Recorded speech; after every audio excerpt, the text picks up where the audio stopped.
Hello students, welcome to the master classes once again. तो आज हम पढ़ेंगे अगला इम्पॉर्टेंट टॉपिक। वो जो है उसका नाम है charge against profit. Charge against profit का मतलब होता है वो आइटम्स जिनकी पेमेंट कंपलसरी होती है जब हम प्रैक्टिकल क्वेश्चंस कर रहे होते हैं। तो वो जो आइटम्स होते हैं, सबसे पहला जो उनका फीचर है कि हम कैसे डिफाइन कर सकते हैं, जान सकते हैं। तो पहला है वो आइटम्स हमेशा प्रॉफिट एंड लॉस अकाउंट से रिलेटेड होते हैं।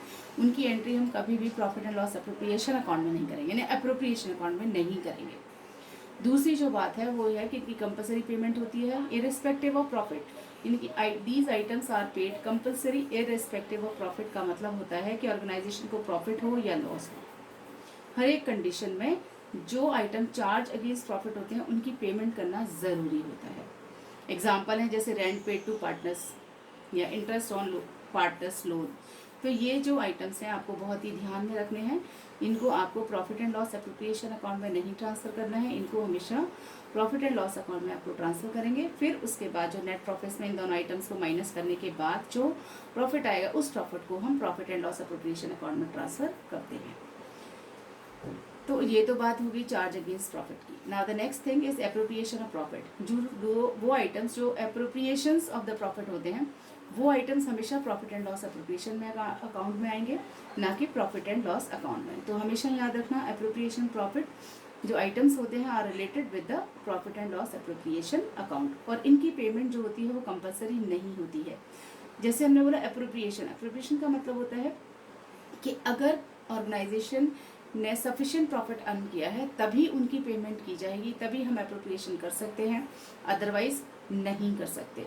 तो ये जो आइटम्स की जो पेमेंट होती है profit and loss appropriation item की, जो कि पार्टनर्स के लिए होती है या फिर फर्म के पॉइंट ऑफ व्यू से होती है, प्रॉफिट में से कुछ शेयर डिस्ट्रीब्यूट किया जाता है नेट प्रॉफिट में से, तो it depends on the amount of profit. तो इसीलिए payment is not compulsory. Example है जैसे इंटरेस्ट ऑन कैपिटल है जो पार्टनर्स को दिया जाता है, सैलरी टू पार्टनर्स है, कमीशन टू पार्टनर्स है, या फिर हम जैसे हम कुछ अमाउंट जनरल रिजर्व में ट्रांसफ़र करते हैं प्रॉफिट में से for the betterment of the organisation. तो ये सारे एग्जांपल्स हैं एप्रोप्रिएशन ऑफ प्रॉफिट के, जो कि profit and loss appropriation account में आते हैं। एक और बात जो कि आपको बहुत ही ध्यान में रखनी है, प्रॉफिट एंड लॉस अकाउंट जो है वो पहले बनता है और उसका जो नेट प्रॉफिट या नेट लॉस होता है वो हम ट्रांसफ़र करते हैं प्रॉफिट एंड लॉस एप्रोप्रिएशन में। तो चार्ज अगेंस्ट प्रॉफिट जो आइटम होते हैं वो प्रॉफिट एंड लॉस अकाउंट में आते हैं, तो इनकी पहले हम अकाउंटिंग ट्रीटमेंट करेंगे और फिर उसके बाद जो नेट प्रॉफिट आता है इन आइटम्स को डिडक्ट करने के बाद उसके बाद हम स्टार्ट करते हैं making of profit and loss appropriation account. फिर हम उस अकाउंट में इनके आइटम्स डालेंगे जो हमारे एप्रोप्रिएशन ऑफ प्रॉफिट से रिलेटेड होंगे।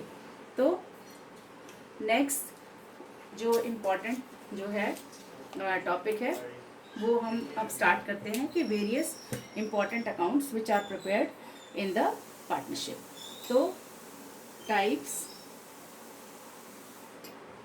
ऑफ अकाउंट्स हम पढ़ेंगे जो हमारे पार्टनरशिप फर्म में बनाए जाते हैं। First is profit and loss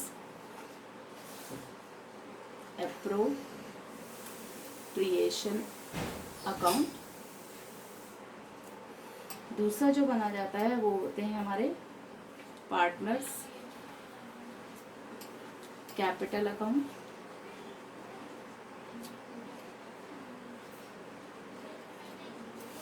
और जो तीसरा होता है वो होती है बैलेंस शीट।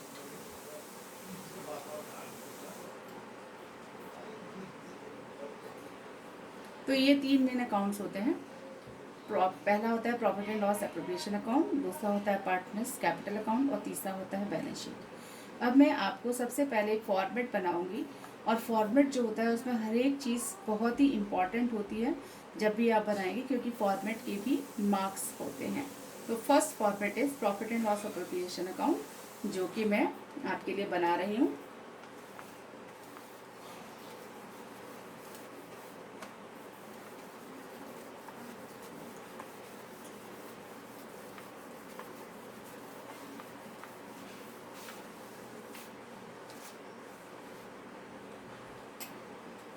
सबसे पहले हम हेडिंग लिखेंगे profit and loss appropriation creation account, और इसके नीचे हम लिखते हैं फॉर द ईयर एंडेड।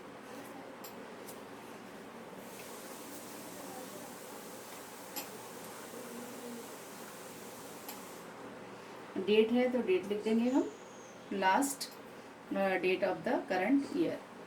अब इसके कॉलम वैसे ही बनते हैं, इधर हम लिखेंगे डेबिट और इस साइड लिखेंगे क्रेडिट। और फॉर्मेट बनाएंगे। सबसे पहले यहाँ पर आता है पर्टिकुलर्स, फिर यहाँ पर हम रुपीस, फिर पर्टिकुलर्स, और फिर यहाँ पर रुपीस। तो एक इस तरह से हमारे 4 कॉलम्स बनेंगे यहाँ पे। यहाँ पर जो सबसे पहले जो हम लिखेंगे वो हम लिखेंगे बाय नेट प्रॉफिट। ये वो प्रॉफिट है जो कि हमें प्रॉफिट एंड लॉस अकाउंट से ट्रांसफर होता है। यहाँ अगर लॉस होता है इस net profit and loss account में तो हम यहाँ पे लिखेंगे टू नेट लॉस, और ये लॉस जो होता है वो भी प्रॉफिट एंड लॉस अकाउंट से ट्रांसफर होता है। तो एक बार में एक चीज़ होती है, आपको पता है, या तो प्रॉफिट होगा या लॉस होगा।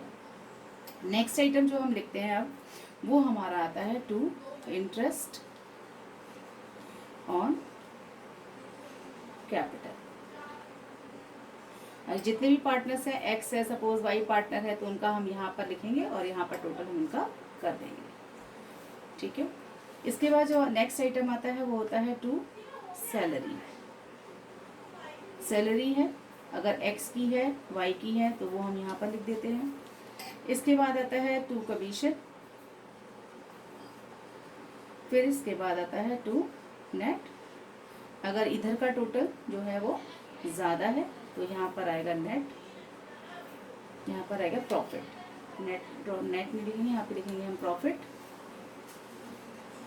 और जो कि ट्रांसफ़र होगा जैसे एक्स और वाई को in their partners capital account. तो इस तरह से हम ये फॉर्मेट तैयार होता है हमारा।